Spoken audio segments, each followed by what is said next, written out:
നാളെ പരലോകത്ത് അല്ലാഹു ചോദിക്കുമെന്ന് റസൂലുള്ളാഹി സ്വല്ലല്ലാഹു അലൈഹി വസല്ലം, യാ അബ്ദി, എന്റെ അടിമയെ ജുഅ്തു ഫലം തുത്ഇമിനി, എനിക്ക് വിശപ്പ് വന്നപ്പോൾ നീ എന്തേ എനിക്ക് ഭക്ഷണം തരാതിരുന്നത്?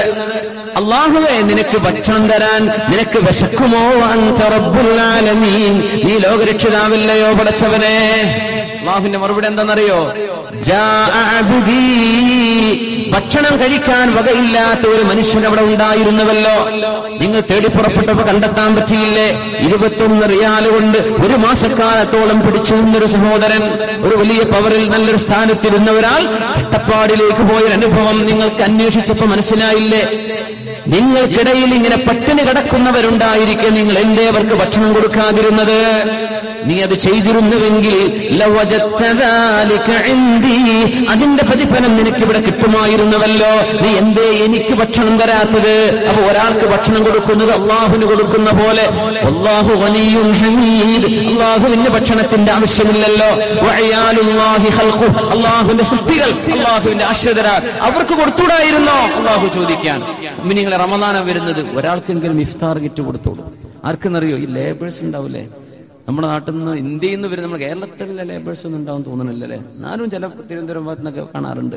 ആയിക്കോട്ടെ, ബംഗ്ലാദേശുകാരോ പാകിസ്ഥാനികളോ നമ്മൾ ആന്ധ്രാപ്രദേശിൽ നിന്ന് വരുന്നവരോ ആരോ ആയിക്കോട്ടെ, ആ നോമ്പ് തുറക്കാൻ നേരത്ത് നല്ല വിഭവമായ ഭക്ഷണം നമുക്ക് കൊടുക്കാൻ പറ്റിയ ഒരു കീസ്, നിങ്ങൾ വാഹനത്തിലോ ബസ്സിലോ പോവാണ്, ഒരു മുസ്ലിമാന്ന് കണ്ടു, റമദാനൊക്കെ കുറച്ച് തലയിൽ തൊപ്പിയൊക്കെ വന്നിട്ടൊന്ന് ഉഷാറാവൂലേ?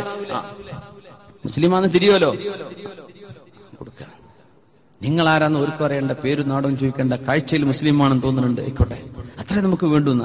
ഒരാളെന്ത് ചെയ്യേണ്ട, പരീക്ഷിക്കേണ്ട ആവശ്യമില്ലാന്ന്. ഒരാളിപ്പോൾ നമ്മുടെ നാട്ടിലൊക്കെ പ്രത്യേകിച്ച് യാചിക്കാൻ വേണ്ടി വരും ആൾക്കാർ, ഡിസ്കറേജ് ചെയ്യേണ്ട വിഷയമാണ്, യാചിക്കാൻ പാടില്ല. പക്ഷെ യാചിച്ച ഒരാൾ വന്നാൽ നിങ്ങൾ ഉള്ളത് കൊടുക്കണമെന്ന്, അല്ലെങ്കിൽ നല്ല വാക്കെങ്കിലും കൊടുക്കണമെന്ന്. നമ്മളെന്താ പറയാ? മുസ്ലിമാ എവിടുന്ന് വരുന്നത്? നാട് ഊരങ്ക്, നാട് ഏത്, പേരേത്, ഇരിക്ക് ഫാത്തിഹ ഓതാ അറിയോ, അങ്ങ് ഓത് കൊടുക്കാൻ അറിയോ, രണ്ടരക്കാത്ത നിസ്കരിക്ക്, ഇതൊന്നും ചെയ്യാൻ പാടില്ല. അതൊന്നും നമ്മളോട് പറഞ്ഞിട്ടില്ല എന്ന്. നമ്മളങ്ങനെ എക്സാം ചെയ്യേണ്ട, അവരെ ടെസ്റ്റ് ചെയ്യണ്ട.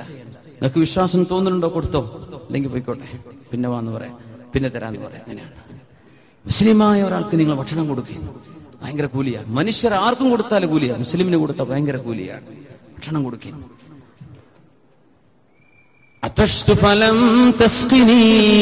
എനിക്ക് ദാഹം വന്നപ്പോ നീ എന്തേ എനിക്ക് വെള്ളം തരാതിരുന്നത്? പരലോകത്ത് അല്ലാഹു ചോദിക്കുന്ന ചോദ്യമാണ്. ഇന്നതൊക്കെ ചെയ്തോ ചെയ്തില്ലേ എന്നൊക്കെ ചോദിക്കുന്ന കൂട്ടത്തിലെ അല്ലാഹു തആല ഒന്നുകൂടെ നമ്മുടെ ലെവൽ അപ്ഗ്രേഡ് ചെയ്യാൻ, ഒന്നുകൂടെ മുന്നോട്ട്. ജൂസ് ആൻഡ് ജോൺസ് മാത്രം പോരാ, കുറച്ചുകൂടെ കൂലി കിട്ടുന്ന കാര്യം നീ എന്ത് ചെയ്തു? വോളണ്ടറി പ്രവർത്തനം. അത് നമ്മൾ വോളണ്ടിയർമാർ എന്നാ പറയാ, വിഖായ വോളണ്ടിയേഴ്സ് എന്നാ പറയാ. വിഖായയുടെ വോളണ്ടറി പ്രവർത്തനം എന്ന് പറഞ്ഞാൽ എന്താ? സ്വമേധയാ ചെയ്യുന്ന ആൾക്കാണ് വോളണ്ടിയർ എന്ന് പറയാം. വോളണ്ടിയർമാർക്ക് ശമ്പളം കൊടുക്കൂല. എന്തേ? വോളണ്ടിയർ എന്ന് പറഞ്ഞ വാക്കിനർത്ഥം തന്നെ അതാണ്, സ്വയം സന്നദ്ധനായി വരുന്ന ആള്. ഞാൻ ചെയ്തോളാം, കുഴപ്പമില്ല, അങ്ങനെ ഉണ്ടാവും ഒരാൾക്കാർ. അങ്ങനെ അള്ളാഹു കുറച്ച് ആൾക്കാരെ തോന്നിപ്പിച്ചില്ലെങ്കിൽ എത്ര രോഗികൾ റോട്ടിൽ മരിക്കും, എത്ര രോഗികൾക്ക് മരുന്ന് കിട്ടാതെയാവും. കുറച്ചാളുകൾ അള്ളാഹു തോന്നിപ്പിക്കല്ലേ? ഇസ്ലാം പറയുന്നൊരു വളരെ മനോഹരമായ ഒരു ആശയം, ബിർറു ആബാഅക്കും തബുറുക്കും അബ്നാഉക്കും. അത് ഹദീസാണ്. നിങ്ങളുടെ ഉമ്മാക്കും അപ്പാക്കും നിങ്ങൾ സേവനം ചെയ്തു, നിങ്ങളുടെ മക്കൾ നിങ്ങൾക്ക് സേവനം ചെയ്യും. ഇനി ഒരു മഖൂലയുണ്ട്, ഉലമാ പറയുന്നൊരു വാക്കുണ്ട്, അത് ഹദീസല്ല. മൻ ബർറ ഗൈറ വാലിദൈഹി ബർറഹു ഗൈറു അബ്നാഇഹി. സ്വന്തം ഉമ്മിമാപ്പയല്ല, വേറെ ആരുടെയോ ഉമ്മയും മാപ്പയുമാണ്, അവർക്ക് നിങ്ങൾ സേവനം ചെയ്താൽ നിങ്ങളുടെ സ്വന്തം മക്കളല്ല നിങ്ങളെ സഹായിക്കാൻ വരിക, വേറെ ആരുടെയോ മക്കൾ നിങ്ങൾക്ക് പ്രയാസം വരുമ്പോൾ നിങ്ങളുടെ മുമ്പിലേക്ക് വരുന്നതാണ്. അപ്പൊ നമ്മളത് ചെയ്യാം. അള്ളാഹു നമുക്ക് തൗഫീഖ് ചെയ്യട്ടെ. നമ്മുടെ ഇല്ലായ്മ വല്ലായ്മയൊന്നും പറയേണ്ട, ഒരുപാട് അള്ളാഹു നമുക്ക് തന്നിട്ടുണ്ട്, കയ്യും കാലും ആരോഗ്യമല്ലേ, അതുകൊണ്ടൊക്കെ ചെയ്തു കൊടുക്കുക. അള്ളാഹു നമുക്ക് തൗഫീഖ് ചെയ്യട്ടെ. അള്ളാഹു പറയും, ആ വെള്ളം കുടിപ്പിച്ചിരുന്നുവെങ്കിൽ അതിന്റെ കൂലി നിനക്ക് ഇവിടെ കിട്ടുമായിരുന്നുവല്ലോ. ഹദീസ് ശ്രദ്ധിക്കണം, ഒക്കെ ഒരുപോലെ, ഒരു വ്യത്യാസം നിങ്ങൾ പറഞ്ഞു തരണം. ആദ്യം പറഞ്ഞു ഭക്ഷണം തന്നിരുന്നുവെങ്കിൽ അതിന്റെ കൂലി നിനക്ക് ഇവിടെ വാങ്ങാമായിരുന്നുവല്ലോ. വെള്ളം കുടിപ്പിച്ചിരുന്നുവെങ്കിൽ, കുടിക്കാൻ വെള്ളം കൊടുത്തിരുന്നുവെങ്കിൽ അതിന്റെ കൂലി നിനക്ക് ഇവിടെ ലഭിക്കുമായിരുന്നുവല്ലോ. നിങ്ങളിപ്പോ വെള്ളം കുടിച്ചോ? ഫ്രീ ആയിട്ടല്ലേ കൊടുത്തത്? ഫ്രീ ആണോ കാശിനാണോ? ഫ്രീ ആണ്. അൽഹംദുലില്ലാഹ്. നമുക്ക് ഫ്രീ ആവശ്യമായിട്ടല്ല, ആ കൊടുക്കുന്ന ആൾക്കൊരു കൂലി കിട്ടണ്ടേ, അതിനാണ്. അതിന് കായ് വാങ്ങിയാൽ 1 റിയാൽ 2 റിയാൽ എവിടെ കിട്ടും? അവിടെ പോയി എന്തെങ്കിലും കിട്ടുമോ? ഇല്ല. അപ്പൊ ഈ സംഭാവന ചെയ്ത ആരാണോ സ്വതക്ക്, അവർക്ക് അല്ലാഹു നല്ല കൂലി കൊടുക്കട്ടെ. ആമീൻ. അവർക്ക് ഈ പറഞ്ഞ കൂലി അല്ലാഹു നാളെ നൽകുമാറാകട്ടെ. ദാഹിക്കുന്നവർക്ക് വെള്ളം കൊടുക്കണം എന്നാണ്. പിന്നെ അല്ലാഹു 2 കാര്യം കൂടെ പറയാൻ പോകുന്നുണ്ട്. മൂന്നാമത്തേത്, അറൈതു ഫലം തക്സുനി, എനിക്ക് വസ്ത്രമില്ലാതെയായിരുന്നപ്പോ, വസ്ത്രം ഉടുക്കാനില്ലാതിരുന്നപ്പോ നീ എന്തുകൊണ്ട് എനിക്ക് വസ്ത്രം തന്നില്ല? അല്ലാഹുവേ, നിനക്ക് വസ്ത്രം ആവശ്യമില്ലല്ലോ പടച്ചവനെ. വഅൻത റബ്ബുൽ ആലമീൻ, നീ ലോകരക്ഷിതാവാണല്ലോ അല്ലാഹ്. അല്ലാഹുവിന്റെ മറുപടി, എന്റെ ഫുലാൻ, എന്റെ അടിമകളിൽ മനുഷ്യരിൽപ്പെട്ട ചില ആളുകൾക്ക് വസ്ത്രം ഉടുക്കാനില്ലാതിരുന്നപ്പോ നിങ്ങളുടെ അലമാരകൾ പാൻസ് കൊണ്ടും ഷർട്ട് കൊണ്ടും ടീഷർട്ട് കൊണ്ടും തുണി കൊണ്ടും നമ്മുടെ പെണ്ണുങ്ങളുടെ ചുരിദാർ കൊണ്ടും സാരി കൊണ്ടും അലമാരകൾ നിറഞ്ഞു കിടന്നപ്പോ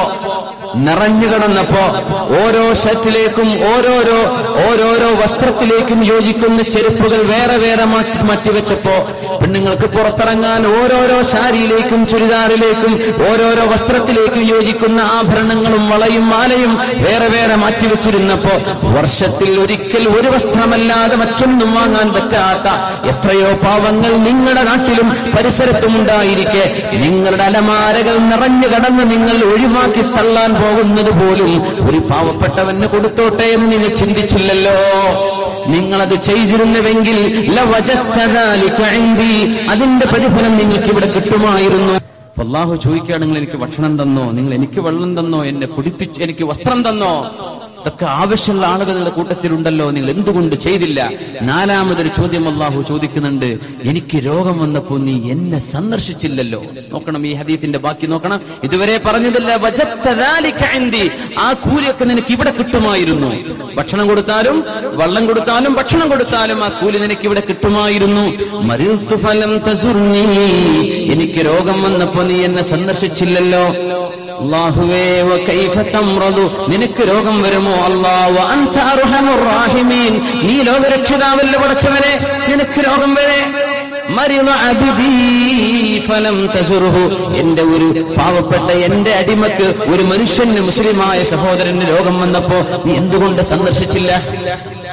നീ സന്ദർശിച്ചിരുന്നുവെങ്കിൽ ആ മനുഷ്യന്റെ അടുത്ത് എന്നെ നിനക്ക് കാണാമായിരുന്നുവല്ലോ, ഞാൻ അവിടെ ഉണ്ടായിരുന്നുവല്ലോ. മറ്റതൊക്കെ പറഞ്ഞെന്താ? ആ കൂലി എന്റെ അടുത്ത് കിട്ടുമായിരുന്നല്ലോ, അതിന്റെ കൂലി ഇവിടെ കിട്ടുമായിരുന്നല്ലോ. രോഗിയെ പറ്റി പറഞ്ഞത്, നീ എന്നെ സന്ദർശിച്ചിരുന്നുവെങ്കിൽ ആ രോഗിന്റെ അരികത്ത് ഞാൻ ഉണ്ടായിരുന്നുവല്ലോ. അതുകൊണ്ടാണ് ഒരു രോഗം അല്ലാഹു തരുന്ന നിഅമത്താണ്.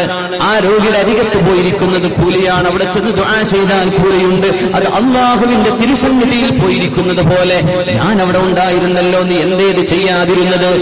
ഈ 4 ചോദ്യങ്ങൾ അല്ലാഹു തരുന്നത് നമ്മുടെ വിഖായിദ വളണ്ടിയർമാർ ഇറങ്ങിത്തിരിച്ച പോലെ, നമ്മുടെ മെഡിക്കലായിട്ടും സോഷ്യലായിട്ടും രോഗികൾക്ക് നമ്മുടെ നിയമസഹായം എന്നൊക്കെ പറഞ്ഞ പോലെ എല്ലാം ഭക്ഷണവും വെള്ളവും വസ്ത്രവും രോഗികളെ സന്ദർശിക്കാനും നിങ്ങൾ എന്തുകൊണ്ട് വന്നില്ല എന്ന് അല്ലാഹു നാളെ ചോദിക്കാൻ പോകുന്ന ഖിയാമത്തിന്റെ ചോദ്യങ്ങളിലുണ്ട്.